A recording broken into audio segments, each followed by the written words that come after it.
January 6th happens, and next thing you know, I organized the whole thing along with Steve Bannon here. And I want to tell you something, if Steve Bannon and I had organized that, we would have won.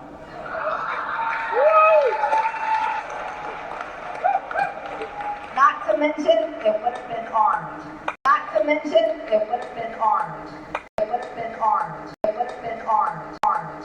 On January 6th, the protesters already breached the Capitol building, killed people, totally overtaking the building. So what does Marjorie Taylor Greene mean by they didn't win? And if she organized it, not only would they be armed, they would have won. Because the only thing I can think of is that she means that they actually would have hung Mike Pence like they wanted to. Along with probably taking out several other people like AOC, Nancy Pelosi. So to me, she's basically openly calling for the execution of her coworkers. Put in the comments if you could think of any other way to interpret this, or some other thing she meant by winning. And something else happened during this meeting. This is the New York Young Republicans Club, where they organize different white nationalists and actual European Nazis, real Nazis, bringing the real ones. The United States is also in a war right now because the leaders have declared a total war on perceived enemies.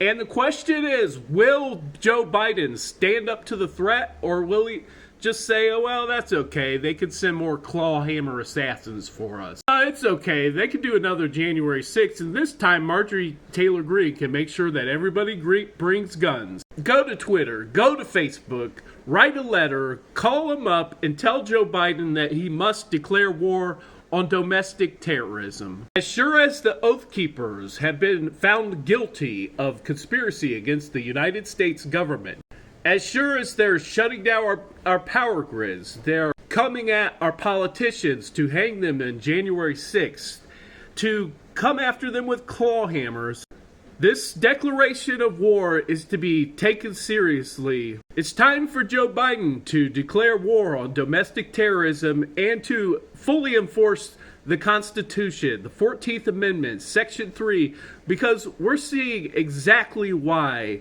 that part of the Constitution was put in there to begin with. When we have basically the leader of the House openly declaring war and advocating for the assassination of our politicians. A war against the government that is ours, that we pay for, that is the teachers, the postal workers, the soldiers, the vets, human services, our parks. So make sure to get a hold of Joe Biden today.